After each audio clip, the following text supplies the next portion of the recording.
Jadi Nabi Muhammad SAW lahir dalam posisi dan keadaan yang sangat strategis. Lebih strategis dari kita, Pak. Kalau kita paling dulu bernyanyi, nenek moyangku seorang pelaut. Oh, mereka lebih dari itu, ya. Ketika Allah pilih kota Mekah, orang Arabnya sudah Arab campurannya kemudian sudah satu klan Bani Hashim, cucu dari Abdul Muttalib, anak dari Abdullah. Itu bukan skenario ringan, tapi itu adalah skenario yang luar biasa, ya, sangat luar biasa. Ketika Nabi lahir, masih ingat apa yang terjadi? Ada yang mau nyerang Mekah? Ya, masih ingat ya? Saya mau tanya, Pak, pernah dengar nggak ada gajah di tanah Mekah? Nggak ada kan? Gajah di tanah Arab? Dengar nggak? Bisa hidup nggak? Nah, ini jadi pertanyaan besar. Lalu dari mana ini? Ternyata diusut. Dulu daerah Yaman itu adalah daerah yang dikuasai sebagian atau dipengaruhi sebagian oleh budaya yang ada di seberangnya, yaitu Afrika. Negara apa terdekat di Yaman itu? Afrika. Sudan, Ethiopia, ya, mereka disebut orang Habasyah. Di sana ada ternak gajah, mereka jaga gajah, bukan hanya dari India. Itu kemudian diimpor oleh raja-raja yang di Yaman, salah satunya Abraha. Nah, digunakan untuk mau menghancurkan Mekah mau dipindah sama mereka. Jadi mereka melihat Mekah ini kok menarik ya, kita pindahin aja tuh Ka'bah ke kampung kita gitu. Saking mereka salah fahamnya, dikira bisa mindahin balok-balok 4 persegi itu. Enggak, yang dipindahin kan airnya, ya. Salah teori sebenarnya. Nah, penasehatnya Abraha itu sudah kasih tahu, jangan coba-coba masuk ke negeri itu dengan menghancurkannya, nanti kamu hancur. Nah, nanti di akhir zaman, ini kan sudah akhir zaman nih, Nabi mengatakan ketika ada pasukan ingin menghancurkan Mekah, itu akan Allah kirim bala bencana menghancurkan mereka. Nanti terjadi kejadian lagi tuh. Jadi apa yang kejadian saat Nabi sebelum lahir, awal lahir, nanti akan terjadi ketika fitnah Dajjal itu muncul, memuncak, dan Imam Mahdi akan muncul. Ya, itu akan terjadi kembali, Pak. Ya. Jadi sudah terbayang sama kita. Saya cuma ingin ngajak kita serius. Ya, ini bahan kita cerita ke mahasiswa tentang kenapa sih Allah pilih Arab? Apa pendekatannya? Ternyata mengatakan Allah pilih Quraisy nggak cukup. Ketika dilihat dari kacamata ekonomi, geografis, budaya, ada satu lagi, politik. Itu sangat menarik. Kita jadi mengatakan, Masya Allah, luar biasa. Settingan Allah luar biasa. Coba lihat, Pak. Mekah itu diapit oleh kerajaan-kerajaan tadi Yaman. Berarti ada budaya Arab asli. Bagian utara, itu kalau utara timur itu ada Babilonia. Di situ ada beberapa kerajaan. Ya, atas langsung Romawi. Romawi Timur disebutnya. Romawi ini bukan Italia, Pak ya. Romawi, Rum. Jadi kalau ada di Al-Quran, Ghulibatir Rum, itu adalah Romawi Syria. Romawi Syria. Dan agak ke kiri dikit ada peradaban Mesir kuno. Terus di samping Laut Merah itu ada kerajaan Ethiopia yang bahasa Arab Ethiopia banyak diserap oleh orang Yaman, lalu masuk lewat jalur perdagangan itu di Mekah. Dan pas dicek banyak istilah-istilah Arab Ethiopia itu masuk. Bapak kalau mau belajar bahasa Arab bukan ke Mekah, Pak, sekarang belajarnya kemana? Ke Sudan.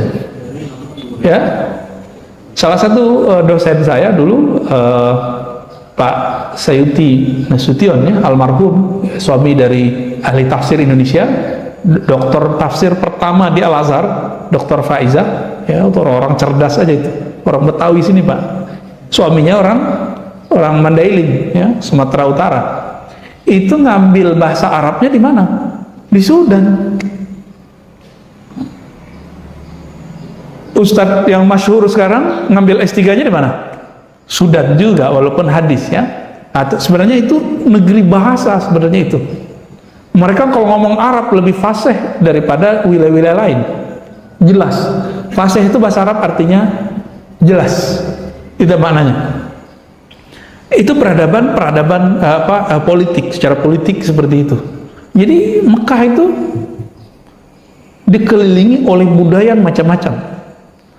Maka Arthur Jeffrey, seorang orientalis, mereka menyebut dirinya belakangan bukan orientalis ya, revisionis, pengkaji Islam gitu, dari Australia, kemudian pernah tinggal di Mesir, lalu menjadi guru-guru besar di Eropa.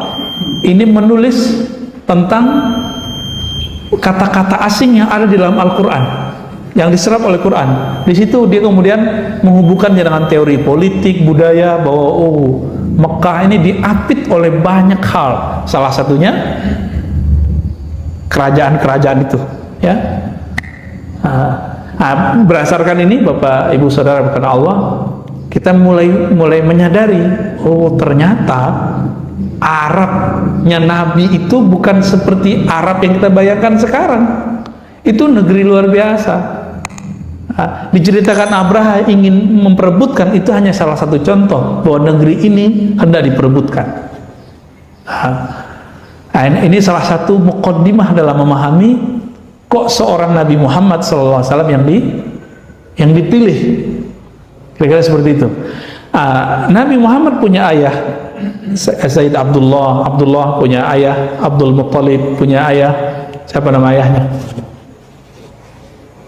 Abdul Manaf, ya, Hashim dulu ya, bin Hashim bin Abdul Manaf bin Qusay, terus ke atas Adnan. Maka orang Arab itu disebut Adnani, Bani Adnan. Maka salah satu nama Nabi adalah walad Adnan. Abdul Muttalib itu adalah orang yang berdoa, naik beliau ke atas gunung, bukit-bukit yang ada di sekitar Ka'bah itu. Ketika Abraha masuk mau menyerang, beliau berdoa, Ya Rabbal Bait, Ya Allah yang memuliakan negeri Mekah. Meskipun Abdul Muttalib tidak sanggup menghadang budaya syirik yang sudah diserap oleh para pedagang. Di sini juga nih jahiliyah kalau diterjemahin apa Pak? Kebodohan Arab pranabi. Mereka itu waktu datang ke daerah Suria, itu di pasar-pasar Suria ada tempat-tempat ibadah menyembah berhala. Karena yang nyembah berhala itu wong kaya gitu ya, orang kaya bukan main. Akhirnya dia mikir, kalau mau kaya, mau keren, kita sembah berhala gitu Pak. Abdul Muttalib nggak masuk, karena kita udah teliti, kakek-kakek, ayah-ayah Nabi itu nggak ada satupun yang musyrik, satupun nggak ada yang musyrik. Di zaman tidak ada Nabi, mereka nggak musyrik, kecuali oleh orang Syiah. Bagi orang Syiah, Abdul Muttalib itu Nabi Pak. Ini bocoran aja ya. Bagi kita enggak. Kita hanya mengatakan mereka agamanya Hanif. Hanif itu artinya tidak menyekutukan Allah di saat tidak ada para nabi. Dakwahnya nggak nyampe ke sana. Saya mulai paham itu ketika membaca kisah Salman. Bapak saudara yang melakukan Allah, Salman itu ketemu Nabi umurnya udah berapa Pak? Ya. Imam Zahabi sebutkan dua riwayat, 350 tahun sama 250 tahun. Mungkin nggak tuh? Mungkin aja ya. Saya punya guru qiraat meninggal umur 150, kakek guru kita. Jadi guru saya punya gurunya ini punya ayahnya umurnya 150 tahun baru meninggal, orang Sumatera sana. Saya pikir-pikir, mungkin juga ya. Salman Al-Farisi, Salman orang Persia Iran sekarang itu kita sebut Persia. Ternyata dulu adalah anak kiai Majusi nyembah apa? Api ya, bukan main mercon terus jadi Majusi, enggak Pak ya. Kalau ada orang tahun baru main api, dia mengikuti budaya yang nggak bener, tapi dia nggak akan jadi Majusi. Ya, orang main trompet nggak akan menjadi Kristen atau Yahudi, karena untuk masuk Kristen lahir itu harus dibaptis dulu. Jadi meme tentang menganut 3 agama sekaligus, ya bagi saya itu kebodohan yang terstruktur ya, yang tersebar. Kita nggak suka dengan tradisi mubazir itu, tapi jangan konyol, jangan jahil. Mau menolak sesuatu ya harus dengan ilmu, gitu. Salman Al-Farisi ini umurnya anggap saja 250 tahun. Ternyata beliau sudah ketemu dengan pendeta Yahudi, lalu pendeta Yahudi bilang, kamu ikutin pendeta berikut ini nih. Oh, ternyata ketemu Nasrani. Ketika mau meninggal, pendeta Nasrani mengatakan, ini sudah datang zamannya Nabi yang di akhir zaman Allah lahirkan. Jadi keanggap 250 tahun pas meninggal. Berarti umur 200-an beliau udah 200-an, Nabi baru lahir secara biologis. Itu Pak. Apa kata si gurunya? Kamu datanglah ke negeri yang banyak kurmanya, nanti kamu akan ketemu Nabi akhir zaman. Dibacakanlah kitab Injil dan Taurat yang mereka punya. Ini versi Salman. Makanya Salman kemudian pergi ke Madinah Pak. Tapi apa cerita lucunya? Betapa jahiliyahnya orang Arab saat itu. Salman udah nabung. Dia ada bilang, mana di antara kalian orang Arab? Ngomonglah, saya nggak usah sebut nama siapa orang Arab ini. Saya gitu. Nah, disebutkan di situ fulan-fulan, tapi riwayatnya tidak terlalu kuat. Di tengah jalan orang Arab itu karena pebisnis, barang apa aja yang kelihatan sama dia dijadiin duit. Apalagi orang bisa dijual. Salman Pak dijual sama dia. Ketemu di jalan, dia bilang, saya punya budak nih. Salman bingung, kok saya disebut budak ya? Akhirnya dijuallah Salman ke orang Madinah. Yang penting Salman nyampe di Madinah, begitu kata orang Arab. Jadi Arab ini polos juga. Yang penting lo nyampe di Madinah. Mau cara dijual mau apa, nyampe. Bener Pak, nyampe di sana jadi budak. Maka Salman ini dapat cerita dari gurunya, dari kitab Injil Taurat yang dipelajari, versi dia nih ya, bahwa ciri Muhammad itu banyak, salah satunya tidak mau makan sedekah. Maka ketika terdengar, udah lama ditinggal di Madinah, gak kunjung-kunjung datang. Jadi di setiap kali selesai kerja, dia ngeliatin ke arah Mekah. Kapan ada orang mau datang nih dari Mekah? Betapa rindunya Salman Al-Farisi. Gak tahan hatinya untuk ingin ketemu Rasulullah Sallallahu Alaihi Wasallam. Salman Al-Farisi, gak kuat kita Pak. Betapa beliau menunggu ratusan tahun ingin ketemu Nabi, dijadiin budak oleh Arab jahiliyah, bayangin coba. Tapi nyampe. Ketika dia mendengar ada Muhammad bin Abdullah sampai di kota Mekah, sampai di kota Madinah, maka dia buatlah lalakon. Apa lalakon beliau? Ayo cari makanan, kasih ke Muhammad, kasih tahu ke dia, ini sedekah buatmu hai Muhammad. Langsung Nabi kasih ke Abu Bakar, Abu Bakar makan. Dimakan Abu Bakar. Wah, lolos satu hal. Pekan depan beliau nabung. Budak nggak bisa punya duit. Belilah roti, dibawa ke sana. Hai Muhammad, aku ada hadiah untukmu. Langsung dimakan oleh Rasulullah Sallallahu Alaihi Wasallam. Selesai makan, itu beliau terharu ya.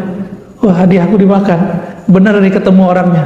Jadi beliau nggak nguji dengan pertanyaan, ngujinya dengan ini. Ini sopannya Salman Al-Farisi. Sopannya Salman Al-Farisi.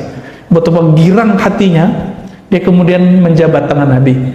Ya Muhammad, asyhadu annaka Rasulullah Sallallahu Alaihi Wasallam. Aku bersaksi engkaulah Rasulullah. Kalau dia sudah la ilaha illallah, tinggal Muhammadur Rasulullah. Saya nggak bisa bayangkan saat itu bagaimana terharunya Salman Al-Farisi. Sangat-sangat terharu. Salman itu menyaksikan pra-nubuwat, pra-bi'asah kerasulan Sallallahu Alaihi Wasallam. Maka dengan ini Bapak Ibu Saudara Allah, kebayang sudah jahiliyahnya Arab. Apa aja barang dijual sama dia, orang jadi jual ya. Tapi justru Nabi mengatakan kemudian, Salman minna ahlul bait. Salman dari kami, Salman adalah ahlul baitku. Nabi menyebut ahlul bait artinya kan keluarga. Keluarga. Biasanya Ali, Fatimah, Hasan, Husain itu biasa.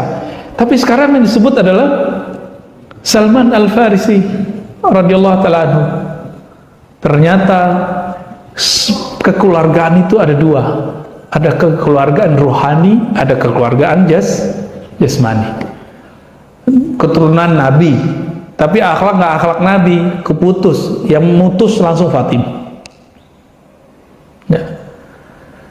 Kita bukan keturunan Nabi Muhammad, tapi kita ambil akhlak Nabi Muhammad. Insya Allah kita termasuk rohaninya rohani para habib, meskipun fisiknya bukan fisik para habib. Kira-kira itu beberapa sharing saya tentang masa sebelum pra kerasulan dan kenapa Allah pilih negeri ini, negeri tersebut sebagai negeri para rasul, negeri rasul dan para sahabat mulia. Di situ ada yang mau didiskusikan, Pak? Mau ditanyakan? Ya. Ini nggak ada yang tidur nih, ada yang tidur ya? Orang kita nggak ada ngelucu-ngelucunya loh, Pak ya. Bapak silakan. Ya, yang tidur anak saya malah, Pak. Mau kita ketemu guru yang sangat menguasai ilmunya. Silakan bapak-bapak jika ada yang ingin ditanyakan. Ya, silakan Pak. Assalamualaikum warahmatullahi wabarakatuh. Waalaikumsalam warahmatullahi wabarakatuh. Saya cuma mau tanya benang merah posisi kita muslim di Indonesia dengan sejarah Nabi itu kira-kira seperti apa, sekarang sama ke depannya seperti apa? Masya Allah. Ada beberapa analis justru ya, Islam tidak akan jadinya 2 kali tempat yang sama. Salah satunya mungkin ada yang memprediksi Indonesia. Iya, iya. Lihat sekarang ini kondisinya kayak udah kebalik ya. Iya, iya. Bapak coba lihat, mungkin Bapak sudah melihat beberapa negara ya, mungkin beruntung bisa jalan kemana-mana. Bahkan Bapak kalau lihat ke Arab, di Arab sendiri sekarang itu pusat-pusat kajian keislaman nggak banyak, tapi orang Arab itu yang alimnya berlipat-lipat, tapi nggak banyak. Saya punya guru orang Libanon, Syekh Amin Salim Al-Kurdi, itu bilang kami nggak punya pesantren di Libanon.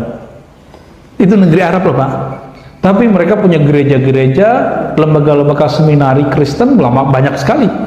Jadi Libanon itu negara Arab yang paling kuat agama selain Arab, agama selain Muslimnya, selain Islamnya. Arab Saudi, Bapak coba lihat, dulu Mekah Madinah itu pusat 4 mazhab, tapi sekarang mazhab udah dilarang, yang ada cuma 1 aliran. Terus kemana pindah mazhab itu? Dulu di Jabal Abi Kubais itu orang latihan rohani, Pak, latihan zikir di sana. Muncullah aliran-aliran tazkiyatun nufus atau tasawuf atau tarekat. Sekarang dianggap musyrik di sana. Terus kemana pindahnya? Gitu. Terakhir ada sekolah yang masih mempertahankan kajian Islam dikuasai oleh negara Saudi sekarang, namanya Saulatiyah. Tapi beberapa tahun ini sudah dirubah paksa kurikulumnya oleh pemerintah. Itu terakhir pertahanan ahli sunnah yang moderat di kota Mekah. Udah nggak ada lagi Pak. Akhirnya sekarang guru-guru kita di sana itu kalau ngajar kitab akidah aja, kitab fikih, cover yang sudah ditentukan dari pemerintah, tapi isi dalamnya sudah diganti supaya nggak ketahuan. Kalau ada sidak, kacau Pak, bisa masuk penjara. Terus kemana perginya? Itu udah pindah kemana-mana Pak, udah pindah ke Maroko, udah pindah ke Turki, udah pindah ke India, udah pindah ke Yaman. Dan yang paling banyak pindah keturunan Rasulullah, pindahnya ke Indonesia. Makanya Al-Habib Omar dan Habib-Habib yang datang ke Indonesia, mereka kaget. Kok buyut-buyutnya, kakak buyutnya, itu banyak yang dikubur di sini. Ya, saya tanpa sengaja 2 tahun sebelumnya itu mengunjungi mahasiswa saya yang membuka kajian zikir di sana, terus kita kasih dia otoritas lah untuk membuka kajian zikir. Kita namanya ijazah. Hafiz Quran. Lalu saya bilang, tolong temenin saya ziarah ya, gitu. Pertama saya cuma niat ziarah ke satu tempat, mau melihat gimana sih sejarahnya. Kita kalau nggak melihat tempat kan nggak kebayang, nggak terimajinasi perkembangan Islam di sana. Tapi habis itu hati saya bergejolak, ini pasti ada pusat kuburan bersejarah di sini. Ternyata benar, zuriat Rasulullah yang tua-tua itu banyak dikubur di Palembang, Pak dulu. Al-Habib Ahmad bin Idris Al-Idrisi, Masya Allah ya, itu banyak di sana, Palembang, lalu Betawi, lalu Pantura sampai ke Jepara, Demak, Tuban. Oh, Tuban ini lumayan banyak, Pak. Maka kalau kita ke Tuban atau pesisir Pantura ini, muka orang Jawa itu bukan Jawa kayak di selatan, ngomong Jawa ya, tapi hidungnya hidung condet, Pak. Ya, hidung orang Arab, ngomongnya sudah ngomong Jawa. Terus udah pindah ke sini. Quraisy Shihab ya, itu ulama besar, terlepas dari semua kontroversial beliau S1, S2, S3 di Mesir dan udah menguasai wilayah-wilayah sana, jadi udah kemana-mana. Apa kata beliau? Yang punya tradisi pesantren cuma orang Indonesia. Ini di sini imam kita mungkin sudah punya pusat tahfiz kali, udah punya. Ya, silakan difasilitasi, Pak.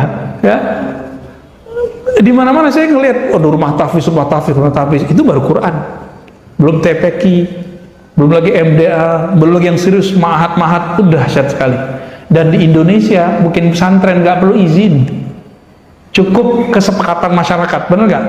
Dan ini surganya ilmu.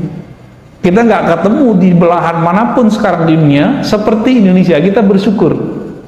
Negeri jiran aja, Pak, kita kalau mau buat apa harus ada backingan. Kalau nggak bisa dibubarkan. Agak berat tantangan teman-teman kita di tetangga-tetangga, apalagi di Saudi. Bapak buat pengajian begini di Saudi, ya, digerebek sama polisi syar'i. Polisi syar'i tapi nggak nyari. Ya, dulu kejadian 2002.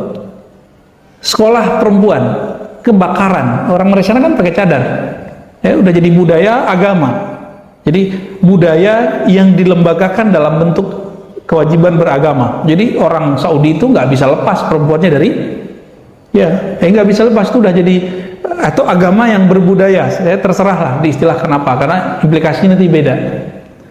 Saking konyolnya polisi syurtoh karena mereka nggak belajar agama dengan benar, perempuan yang lari dari api, kan cadarnya dicopot. Apa kata polisi? Balik, ambil cadar kalian. Balik, Pak, masuk ke kelas. Ada yang mati, ada yang kebakar. Konyol nggak tuh? Ya, orang telanjangnya boleh lari kok kalau lagi kebakaran, apalagi cuma buka cadar. Masuk berita 2002. Terus kemana ilmu itu sekarang? Ilmu itu sudah banyak berkembang ke negara-negara luar, dan yang paling stabil adalah negeri kita. Alhamdulillah, negeri Nusantara inilah, Indonesia, Malaysia, Brunei, Singapura, ini paling stabil, alhamdulillah. Jadi secara populasi, nah ini saya kan bukan dukun juga bukan peramal, Pak, tapi kita melihat dari indikator-indikator ini, kalau perangkat-perangkatnya sudah kuat, budaya sudah mendarah daging. Bapak datang ke Madura ini walaupun ada yang keras, ada yang Islami, ada enggak, tapi jangan coba-coba singgung Islam. Ketemu nih orang Madura nggak Islam, Mbak, nggak sholat, tapi jangan coba-coba singgung kiai, ya bisa digorok sama dia nanti. Apalagi sekarang kejadian orang buat karikatur Nabi, ya bisa kebayang. Tapi keturunan Rasulullah dari Yaman, Habib Omar, Habib Ali Al-Jufri menyarankan jangan main fisik, jangan emosi, ya. Kembali ke tadi, Pak. Terus kita ke depan gimana nih? Nabi mengatakan Al-Mahdi minni min walidi Fatimah. Kebangkitan Islam akan dipimpin oleh Imam Mahdi. Mahdi itu kan yang dapat hidayah. Itu dari keturunanku, keturunan Fatimah. Dan keturunan Fatimah sekarang udah ngumpul banyak di negeri ini. Mungkin barangkali inilah pertanda baik. Kita nggak boleh memastikan, karena kita bukan Allah, kita bukan Rasulullah, nggak dapat wahyu. Barangkali inilah kesempatan besar untuk menyongsong kebangkitan itu. Nah, semoga nih Bapak ini termasuk orang-orang yang ikut dalam pergerakan ini nanti. Ya, kan kita nggak tahu nih, apakah Bapak ketemu zamannya atau nggak? Nggak tahu kan? Siapa tahu besok meninggal kan? Ini kalau dunia resesi, apa yang kejadian Pak nanti? Krisis ekonomi di mana-mana, tuah negara hilang, batas teritorial antar negara semu. Maka koloni-koloni besar yang ingin menguasai dunia ini akan memenuhi dunia dengan kezaliman. Mereka yang disebut tentara Dajjal. Dan Nabi mengatakan ciri-ciri Mahdi akan keluar. Imam Mahdi keluar, hadis sahih. Apabila bumi dipenuhi dengan kezaliman, maka tunggu Mahdi akan muncul membawa perdamaian dan keadilan. Kapan itu? Wallahu a'lam bishawab. Ya, kita serahkan ilmunya kepada Allah. Nah, kalau beliau sudah ada sekarang, kita nggak akan kenal dengan mudah, Pak. Kenapa? Nabi mengatakan yuslihuhullahu fi lailah. Nabi Muhammad saja Allah sembunyikan, Allah buat lalakon kepada Nabi Muhammad. Jadi tukang jaga ternak, pedagang, ya kan? Tinggal di tempat Halimah Sa'diyah. Itu semua lalakon semua, Pak. Supaya orang nggak kenal siapa namanya Muhammad, Rasulullah, calon Nabi. Begitu juga nanti Al-Mahdi itu.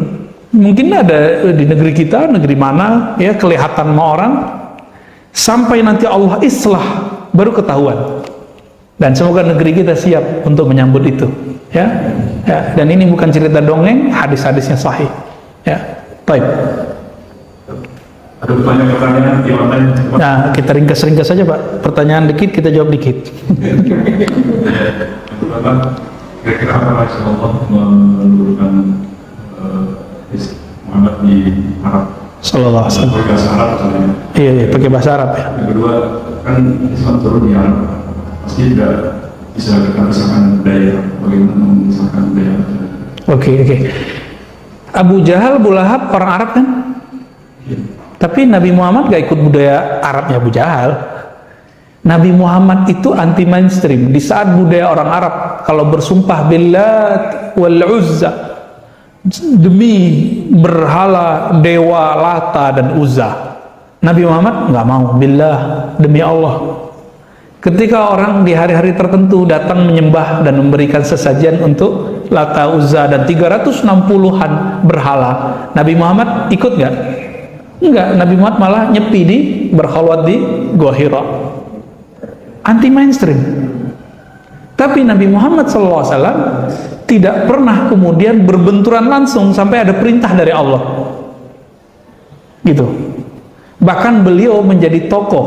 Nah, ada skenario beliau menjadi Al-Amin, orang yang terpercaya, ya kan? Bisa nyelesain konflik Hajar Aswad. Lalu apa rahasianya kira-kira kok dipilih Arab bukan Indonesia? Pertama tadi setelah paham itu Bapak, Arab itu negeri yang kita harus survive, maka Islam itu harus survive. Negeri kita kan santai ya, mohon maaf, kita santai-santainya bisa makan 3 kali sehari, Pak, ya kan? Orang pandemi begini kita nggak pernah kekurangan minyak, minyak goreng, salad, saus. Di luar negeri salad saus sudah mulai mahal, Pak, ya, karena ketahan sama orang Indonesia, nggak diimpor, nggak diekspor. Udah banyak sekarang perubahan. Dan yang paling santai kita, negeri kita sekarang ini kekuatan menyambung sama ini, belanja rumah tangganya hampir 60%. Jadi mau resesi gimana juga kita santai-santai aja, makan nasi goreng, nasi uduk, santai aja, Pak. Ini kabar gembira, biar gak terlalu horor, Pak, memahami berita-berita resesi dan krisis ini. Nah, kembali ke yang tadi, kenapa Arab? Tadi itu, ya, strategis. Jadi setelah disebutkan itu survive, maka itu strategis. Karena dia strategis, udah campuran sekian bahasa, bahkan Imam Suyuti menyebutkan 11 bahasa yang sudah diserap dalam bahasa Arab. Mulai bahasa yang tua, namanya bahasa Aramaik, bahasa Nabatian, bahasa Ethiopia lama, bahasa Rum, bahasa Greek, bahasa Hind, termasuk Melayu itu disebut bahasa Hind dulu. Akhirnya bahasa Arab itu bisa dibaca, bisa dilafazkan oleh negara mana saja, bangsa mana saja. Kita, nih Bapak ini kan kebanyakan, mohon maaf ya, nggak bisa bahasa Arab kan? Tapi kok baca Qur'annya fasih? Itu orang Arab bingung loh Pak. Bingung, orang Arab sendiri gak sepasih Bapak mungkin baca Al-Qur'annya. Mungkin ya. Kayak gitu saya sendiri denger lah. Imam-imam di sana itu ada yang hancur-hancuran juga banyak. Cuma makhorijul hurufnya mereka udah oke. Ainnya itu pas ya, kelihatan susah baca ain ya. Itu kira-kira. Nah, kenapa dipilih Arab, bahasa Arab? Karena bahasa Arab itu bahasa yang paling banyak mengalami perubahan-perubahan, yang perubahan itu sekarang sudah menjadi permanen. Ada yang disebut tasrif. Nanti belajar tamyiz. Nah, perubahan yang disebut tasrif, derivasi kata, itu merupakan bentuk kekayaan bahasa. Orang bisa dialog dengan bahasa, ya kan? Maka boleh disebut mukjizatnya Nabi adalah mukjizat lughah, mukjizat bahasa. Orang mana aja bisa baca Quran walaupun dia nggak bisa ngomong bahasa Arab. Nah, ini salah satunya. Kenapa dipilih bahasa Arab bukan bahasa kita, Pak? Ya. Arab itu kalau ketemu mereka bahasanya sudah sama. Jadi bahasa Arab dulu di zaman itu mirip kayak bahasa Melayu di kita, bahasa pemersatu. Dan kita beruntung bahasa Arab itu dulu pernah menjadi seperti bahasa Inggris sekarang. Bahasa Inggris itu bahasa internasional. Sekarang kan di PBB masih ya. Nah, tapi dulu orang kalau nulis tentang ilmu kedokteran itu nulis pakai bahasa Arab, walaupun dia Yahudi. Ibnu Maimun, murid Ibnu Rus, itu nulis filsafat dan kedokteran itu pakai bahasa Arab. Padahal dia bukan Islam. Yohana macam-macam ya. Itu pakai bahasa Arab. Nah, ini rahasianya sebenarnya.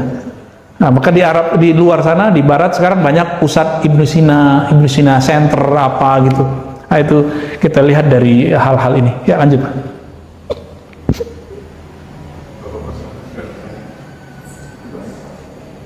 Masih banyak? Satu lagi, apabila ada masyarakat dengan secara materi ini Rasulullah, apakah masih boleh disebut sahih? Siapa? Apabila masih ada darah keturunan secara materi ini dari ibu. Dari ibu tidak boleh disebut kalau sudah jauh ya. Tapi kalau langsung masih bisa. Misalnya ibunya Syarifah, keturunan Rasulullah. Tapi bapaknya ya bukan orang keturunan Rasulullah. Ini ulama sedikit berbeda pendapat, tapi di Yaman ada yang membolehkannya.